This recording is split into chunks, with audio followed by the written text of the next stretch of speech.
खुलुमबाय आं सिबिरानि ब्रह्म नोंथांमोनखौ आंनि sbbodonews चेनेलाव गासैखौबो बरायबावनाय थाबाय नोंथांमोननि थाखाय आं गोदान मोनसे भिडिअ लानानै फैबावबाय अन्नानै भिडिअखौ जोबजासिम नायलांदो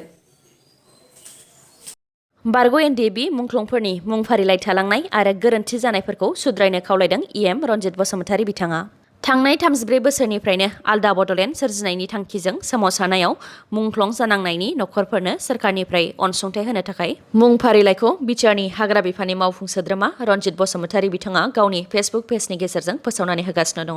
लोगोसे जाय मुंख्लं सुबुंफोरनि मुङा बे फारिलाइयाव थिसनजायाखै बिसोरनि मुंखौ थिसनफिननो थाखाय आरो जायफोर मुंख्लंफोरनि मुं फारिलाइयाव ओंखारनायफोराव माबाफोर गोरोन्थि जादोंब्ला बेखौ 10 साननि गेजेरावनो सुद्रायफिननो थाखाय खावलायदों रन्जित बसुमतारी बिथाङा।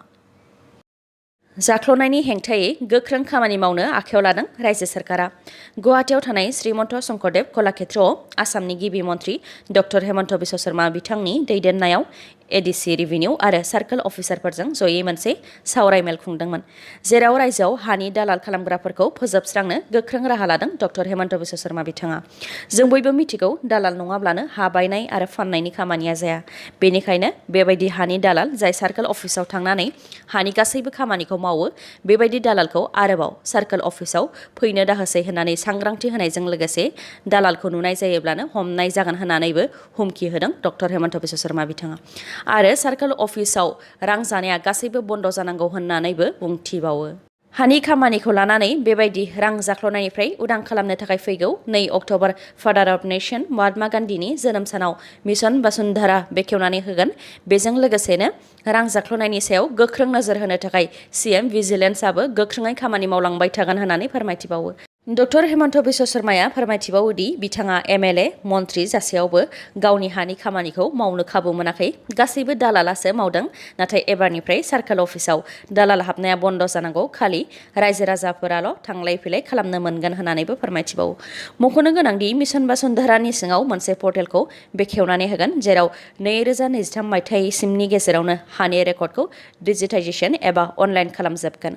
मिशन बसुन्धरानि गेजेरजों हानि जेंना जेरै लेन्ड रेकर्ड आपडेट खालामनाय नामजारि खालामनाय मुं ट्रेन्सफार खालामनाय मुं गोरोन्थि जायोब्ला बेखौ सुद्रायनाय बेफोर गासैबो जेंनाया अनलाइननि गेजेरजोंनो सुस्रांजागोन।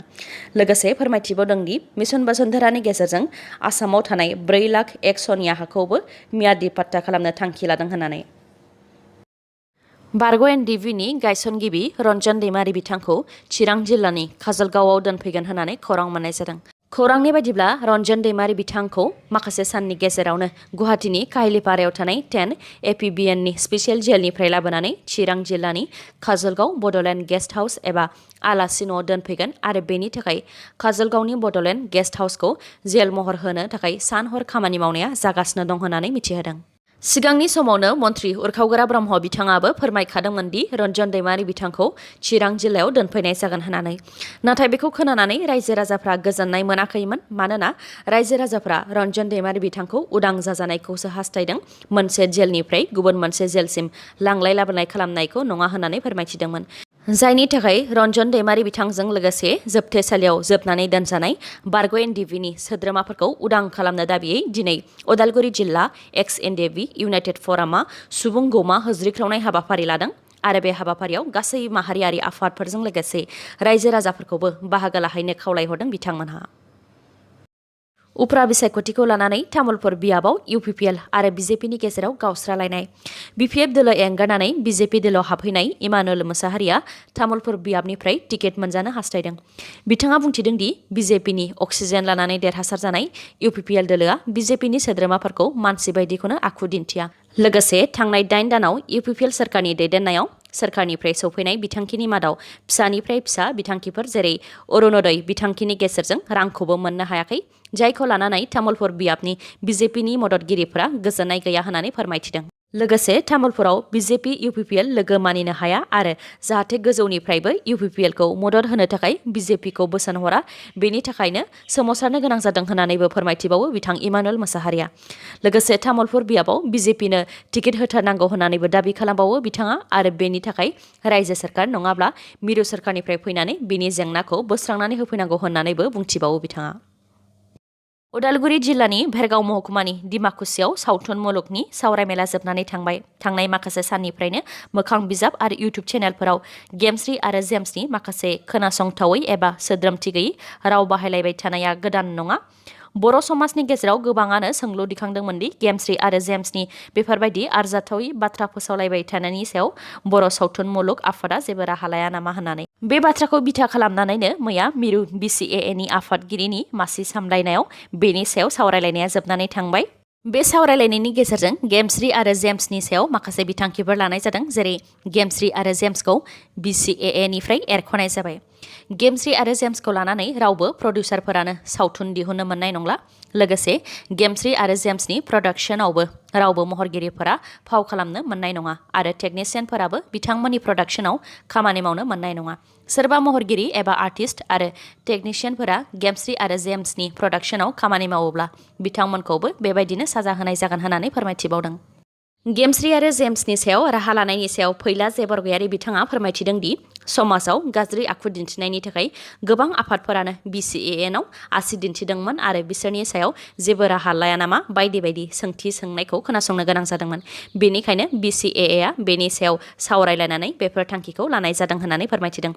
गुबुन गुबुन आफादफोरा लुबैनाय बायदिनो गेमस्रि आरो जेम्सनि सायाव बेबायदि राहा लानो गोनां जादों आरो BCAAनि बे थांखिखौ जाहाथे गुबुन गुबुन आफादफोराबो मान होयो आरो गेमस्रि आरो जेम्सआ गावसोरनि सावथुन दिहुनोब्लाबो जाहाथे बिसोरनि सावथुनफोरखौ जेरावबो दिन्थिफुङा होननानै खावलायो फैला जे बरगयारि बिथाङा। लोगोसे बिथाङा बुंथिबावोदि गासै मेथाइ रोजाबगिरि आरो फाव खालामगिरिफोरखौनो समाज सिबियारि बुंनाय जायो। थिग बेबायदिनो फावगिरि आरो मेथाइ रोजाबगिरिफोरा गाव गावनि मान सन्मानखौ हमथानानै सोलिनो नांगोन होननानैबो फोरमायथिबावो बिथाङा।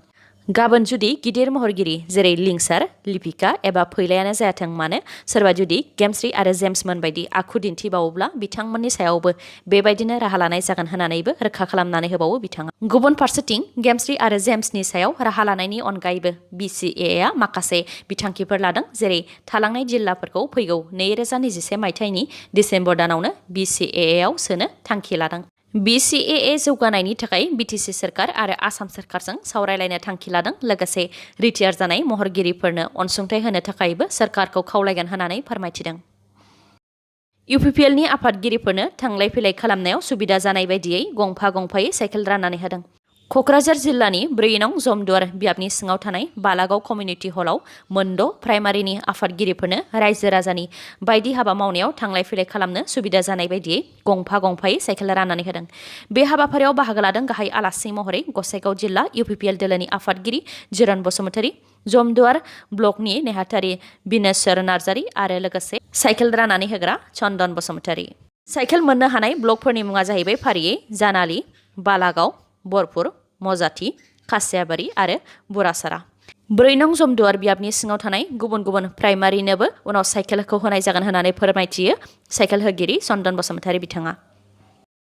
क'क्राझाराव बड'लेण्ड जनजाति सुरक्षा मन्चनि मोनबा गोख्रों दाबिखौ लानानै खौरांगिरि मेल। मोनबा दाबिफोरा जाहैबाय: सेथियाव, आसामाव ट्राइबेलफोरनि हेंथायै खुंथायखौ बन्द' खालामनांगौ। नैथियाव, सोरखारा ट्राइबेलनि हेंथायै लानाय केबिनेट थांखिखौ बन्द' खालामनांगौ। थामथियाव जाहैबाय आसामाव ट्राइबेलनि मोनथायखौ थार खालामनांगौ। ब्रैथियाव जाहैबाय ट्राइबेलफोरखौ गादबनाय आरो नासयनायनिफ्राय उदां खालामनांगौ। बाथियाव दङ जनजाति ट्राइबेल माहारिफोरनि हारिमुखौ फोथांनानै लाखिनांगौ। क'क्राझार प्रेस क्लाबाव खुंजानाय बे खौरांगिरि मेलाव बड'लेण्ड जनजाति सुरक्षा मन्चनि आफादगिरि जनकलाल बसुमतारी, मावफुं आफादगिरि दावराव देख्रेब नार्जारी, लोगोसे बड'लेण्ड जनजाति सुरक्षा मन्चनि माखासे बिथांमोनहाबो बाहागो लादोंमोन। बे हाबाफारियाव बाहागो लानानै दावराव देख्रेब नार्जारी बिथाङा बुंथिदों दि आसाम सोरखारा ट्राइबेलफोरखौ फोजोबस्रांनो सोलो खालामदों। बिथाङा फोरमायथिबावदों दि BTCआव गोदो गोदायनिफ्रायनो बर'फोरनि राजाफोरा रायजो खुंबोदों, आबै आबौमोनहा राव हारिमु फेहेरबोदों आरो सोदोमस्रि गालांदों। ट्राइबेल सुबुंफोरा गुबुन हारिजों गादबजानाय, नासयजानाय आरो सोबख'जानायनिफ्राय गोजानाव लाखिनो एबा ट्राइबेलफोरखौ रैखाथियै लाखिनो थाखायनो ब्रिटिशफोराबो BTC ओनसोलखौ ट्राइबेल बेल्ट एन्ड ब्लक फोसावनानै गालांखादोंमोन। बेबायदिनो साख्रि बाख्रि आरो राजखान्थियावबो ट्राइबेलफोरनि थाखाय रिजार्भ खालामदों। नाथाय गोदो गोदायनिफ्रायनो BTC ओनसोलखौ ट्राइबेल बेल्ट एन्ड ब्लक फोसावखानाय हाखौ BTCनिफ्राय दानख'नो नाजानाया गनायजाथाव नङा। जों BTCनि हाखौ सानजाथिं गहपुर, सिमलागुरि सदियासिम बारायनायखौसो गोसो होनांगौ होननानैबो बुंथिबावो बिथाङा। लोगोसे बिथाङा फोरमायथिबावदों दि बिटिआर गोरोबथायाव सानजाथिं सिमा बारायनाय एबा एक्सटेनसन रोखा लिरनाय दंमोनब्ला एबा गहपुर सिमलागुरि सदियासिम सोनायनि बाथ्रा दंमोनब्ला बिटिआरआव गामि दाजाबनायखौ लानानै गावजों गाव गोरोन्थि बुजिलायनाय जानाय नङामोन होननानै। लोगोसे बुंथिबावदों दि उपेन्द्रनाथ ब्रह्म बिथां दैदेननाय एबसु आन्दलननि सिगांनिफ्रायनो गहपुरनि बर'फोरा जोबोद खस्थ' मोनबोदों। गोबां बर'फोरा हारसाफोरजों दानथारजादों, न' बां सावजादों। बेफोरखौ गोसोखाङोब्ला दुखु मोनो। बेनिखायनो बेफोर ओनसोलफोरखौ बिटिआरआव सोनो थाखाय जों गासैबो जयै खामानि मावनो नांगोन होननानै फोरमायथिबावो बिथाङा। आसाम सोरखारा केबिनेटआव ट्राइबेलनि हाखौ रैखाथि होआखै होननानै अजद होनायजों लोगोसे जायनाखि गुवाहाटी हाइकर्टआ ट्राइबेल बेल्ट एन्ड ब्लकआव आयेन बेरेखायै थानाय सुबुंफोरखौ होखारनो बिथोन होखादों, अब्लाबो आसाम सोरखारा सदिया ट्राइबेल बेल्ट एन्ड ब्लकखौसो दाननो नागिरदों आरो ट्राइबेलफोरखौ रैखाथि होआलासे जौगाखानाय समाज नेपालिखौसो रैखाथियै थानो गनायथि होदों। लोगोसे बिटिसिनि गोहोखौबो मोनफानिफ्राय मोनफा लांफिनगासिनो दङ। बेफोर गासैबो केबिनेटआव लानाय थांखिफोरा ट्राइबेलफोरनि हेंथा होननानै बुंथिनायजों लोगोसे बिटिसिनि गोहोखौ सिगांनि बायदि नांफिनगौ होननानैबो दाबि खालामबावो बिथांमोनहा। रायजोआव सोरखारनि हेंथा गोबां सोमावसारनायखौ नुनो मोन्दों, नाथाय बे खेबाव मोजां मोननायनि थाखाय धरना होनाय जाथाया सोराङाव फैदों। 7 बोसोर मोजां मोनलायनायनि उनाव मोजां मोननाय अनजालिनि नखरा बाहारुल इस्लाम मजुमदारनो फिसाजोखौ हरालासे गुबुन सेंग्राजों फिसाजोखौ जुलि होनो थाखाय थिरांथा लादों, जायनि थाखाय दुखुजों न्याय नागिरनानै आखायाव प्ले कार्ड लानानै सोमावसारनो गोनां जादों मोजां मोननायनि लैथोआव गबोनाय बाहारुल इस्लाम मजुमदारा। बे जाथाया हाइलाकान्दिनि सेरालिपुर गामियाव जादों। फोरमायथिनाय बायदिब्ला बाहारुल इस्लाम मजुमदार आरो सासे सिख्लाया 7 बोसोरनिफ्रायनो मोजां मोनलायदोंमोन, नाथाय सिख्लानि नखरा बिथांमोननि मोजां मोनलायनायखौ गनायनानै लायाखैमोन आरो गुबुननो जुलि हरनो थाखाय थि खालामदोंमोन, जायनि थाखाय बाहारुल इस्लामा आब्दुल्लापुर पुलिस थानानि मोखाङाव न्याय नागिरनानै आखायाव प्ले कार्ड लानानै सोमावसारनो गोनां जादों। दिनैनि भिडिअ'आ एसेनोसै। गाबोन आरो गोदान भिडिअ'जों लोगो मोनफिनबावगोन। नोंथाङा दासिमबो आंनि चेनेलखौ साबस्क्राइब खालामाखैबा अन्नानै साबस्क्राइब खालामदो, लोगोसे लाइक, कमेन्ट आरो शेयार खालामनो दाबाव। गोजोन्थों।